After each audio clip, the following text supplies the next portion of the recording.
कई सदियों से इंसान वीरान जगह को आबाद करके वीरानियों को आबादी बख्शते हुए आए हैं। आज कोई ऐसा शहर नहीं होगा जहां पर खास ऐसी जगह होंगी जहां इंसानों ने रिहाइश इख्तियार ना कर रखी होगी।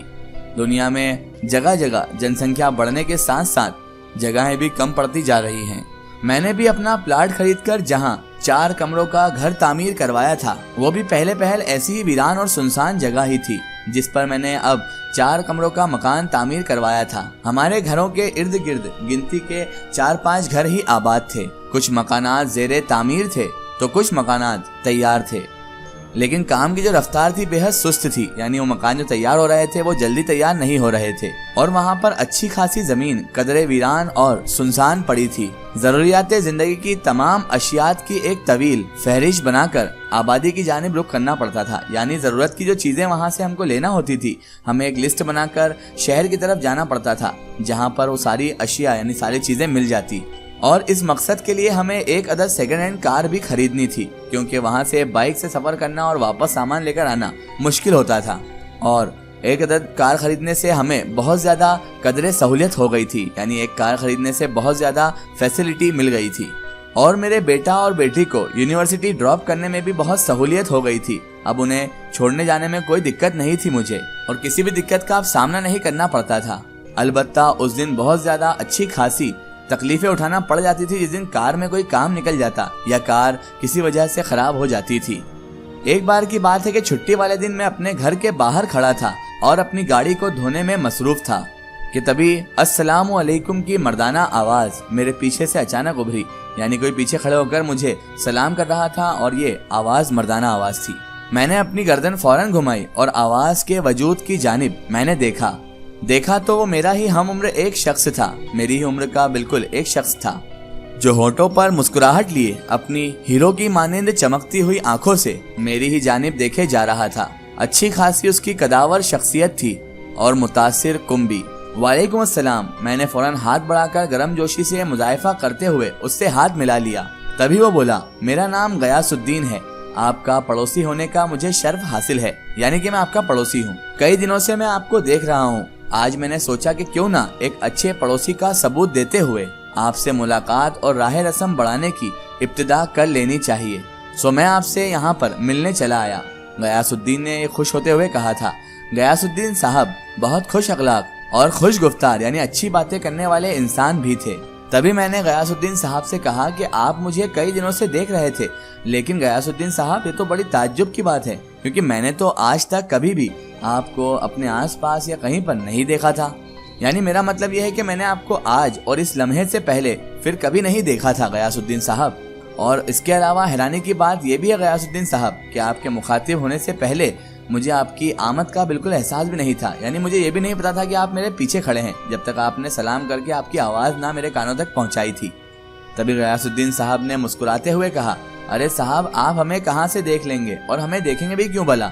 आपकी निगाहें तो सारे दिन इस कार को ही तकती रहती हैं, इस कार के ऊपर ही रहती हैं जिसे आप रोजमर्रा की जिंदगी के हिसाब से साफ सुथरी रखते हैं और बड़ी ही अच्छी कंडीशन में रख रखी है।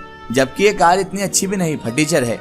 आप इस फटीचर के नाज नखरे उठाने में इतने ज्यादा मसरूफ रहते हैं कि आपको भला फुर्सत ही कहाँ कि आप नजर इधर उधर दौड़ाएं।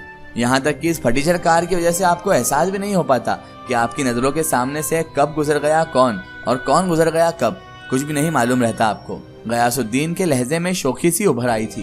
तभी मैंने उससे कहा, क्या कहें गयासुद्दीन साहब, मर्द की जिंदगी तो किसी न किसी चीज के नाजो नखरे उठाते हुए ही गुजर जाती है। हर उम्र में कोई ना कोई मोनिस चीज, कोई ना कोई खास चीज हमें अपने इशारों पर नचाती रहती है। मैंने खुश दिली से हंसते हुए गयासुद्दीन साहब को जवाब दिया। तभी गयासुद्दीन साहब बोले, लेकिन आपकी ये मोनिस चीज जो है ना, यह बहुत ज्यादा बुढ़ी हो चुकी है, पूरी खटारा हो चुकी है। बेहतर है कि नौकरी के साथ साथ इसे भी अपनी जिंदगी से अब अलविदा कह देना चाहिए आपको। हम जैसे बाहिकमत मर्दों की जमीर के खिलाफ है कि हम किसी भी मोनिस चीज को जबरी अपने इशारों पर नचाकर या चलाने की कोशिश करें। तभी गयासुद्दीन ने बदअस्तूर मुस्कुराते हुए कहा, लेकिन मेरा तो ये ख्याल है कि औरत तो बुढ़ापे में पहुंचकर मर्द का और ज्यादा ख्याल रखती है, ज्यादा साथ निभाती है। मैंने जैसे ये कहा तो गयासुद्दीन साहब बोले, अरे भैया, गाड़ी की बात हो रही थी, आप तो गोश्त की बनी औरत को दरमियान में लेकर आ गए। आप तो हमारी भी जान परेशानी में डालना चाहते हैं साहब। गाड़ी और औरत में तो बहुत फर्क होता है साहब, आप कहाँ दोनों को मिलाने चले हैं। औरत को आप अपनी मर्जी से चला सकते हैं, लेकिन गाड़ी को हरगिज नहीं। गाड़ी का मिजाज बिगड़ जाए तो बिना मैकेनिक के दुरुस्त नहीं किया जा सकता।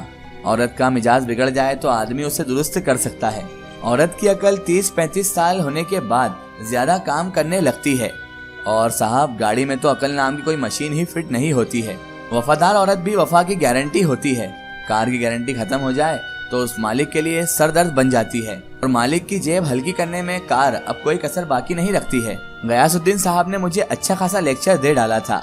मैंने कहा, बात तो आपकी बजा है, लेकिन इंसान की मजबूरी नाम की भी कोई चीज होती है। मजबूरी में ही इंसान ऐसी चीजों को अपना सहारा बनाता है जो किसी के सहारे के काबिल नहीं होती। लेकिन मजबूरी ऐसी चीज होती है जिसमें इंसान को सहारा बनाना पड़ता ही है। मेरे इस कहने पर अचानक ही गयासुद्दीन साहब के मुंह से बड़ा कहकहा निकल गया। इस मौजू से उसके बाद हटकर हमने एक दूसरे को अपने खानदानी पसे मंजर से आगाह कर दिया। गयासुद्दीन साहब का भी एक बेटा और एक बेटी थी। उन्होंने यकीन दिलाया कि वो बहुत जल्द अपने बीवी बच्चों को लेकर मेरे गरीब खाने पर हाजिर होंगे। लिहाजा ये बात बड़ी अजीब सी थी कि उन्होंने अपने घर आने के लिए रस्म के तौर पर भी मुझे ना कहा था, झूठे तौर पर भी ये नहीं कहा, फॉर्मेलिटी के तौर पर कि आप हमारे भी घर आइएगा। तभी मैंने कहा, मेरा ख्याल है कि हमें कुछ बातें घर के अंदर चलकर आराम से बैठकर करनी चाहिए। वैसे मेरी बेगम जो है ना साहब, वो चाय बड़ी अच्छी बना लेती है। मैंने गयासुद्दीन साहब को घर के अंदर चलने की पेशकश की। तभी उन्होंने कहा, चाय फिर कभी पियेंगे, इस वक्त मुझे कहीं और जाना है। वैसे आपसे ये मुख्तसर सी मुलाकात बड़ी अच्छी रही और बेतकल्लुफ भी। इतना मैं जान चुका हूँ आपके बारे में कि आप एक अच्छे, मुखलिस और मिलनसार, खुश इखलाक शख्सियत के मालिक हैं। आपसे मिलकर मुझे वाकई बहुत ज्यादा खुशी हुई है। गयासुद्दीन के लहजे में सच्चाई उनके लबों से आगाह होने वाले लफ्जों में साफ दिखाई दे रही थी। खासे मर्दम शनाज हैं आप। इतना तो मुझे भी अपने बारे में बिल्कुल भी इल्म नहीं था गयासुद्दीन साहब। मैंने यूं ही मजाक में उनसे कह दिया। मेरे लिए वैसे भी हैरान कुन बात ही थी कि गयासुद्दीन ने मुझे और मेरी हस्ती को इतने अच्छे से जान लिया था। वो भी इतने कम वक्त में, चंद लम्हों में ही उन्होंने मेरी हस्ती को अच्छे से भांप लिया था।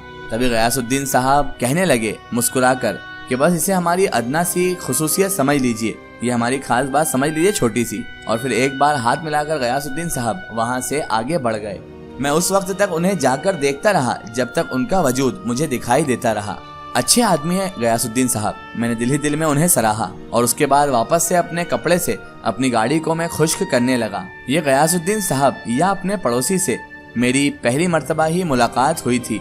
इससे पहले मैं किसी पड़ोसी से मिला भी नहीं था और गयासुद्दीन साहब से तो बिल्कुल भी नहीं, क्योंकि मैं अपने आप में ही खुश रहता था। यूं तो हमारे एतराफ में, हमारे आसपास में 4-6 मकान, 4-6 घर और भी आबाद थे और अक्सर बार उसमें जो रहने वाले लोग थे, वहाँ के रिहाइश पजीर जो लोग थे, वो मेरी नजरों के सामने से भी गुजरते थे। और क्योंकि कार की वजह से मेरा सारा वक्त, दिन का अच्छा खासा वक्त इसके नादो नखरे उठाने में घर के बाहर ही गुजरता था और मैं वक्तन बवक्तन अपने पड़ोसियों को उनके घरों से बाहर आते हुए जाते हुए देखता भी रहता था, लेकिन उनमें कभी इतनी तौफीक भी ना होती थी कि अपने पड़ोसी से कभी दुआ सलाम ही कर ले। वो तो हमेशा अपने काम से काम रखते थे और मैं भी। इसका एक ही स्टोरी हम देखेंगे इसके अगले पार्ट में।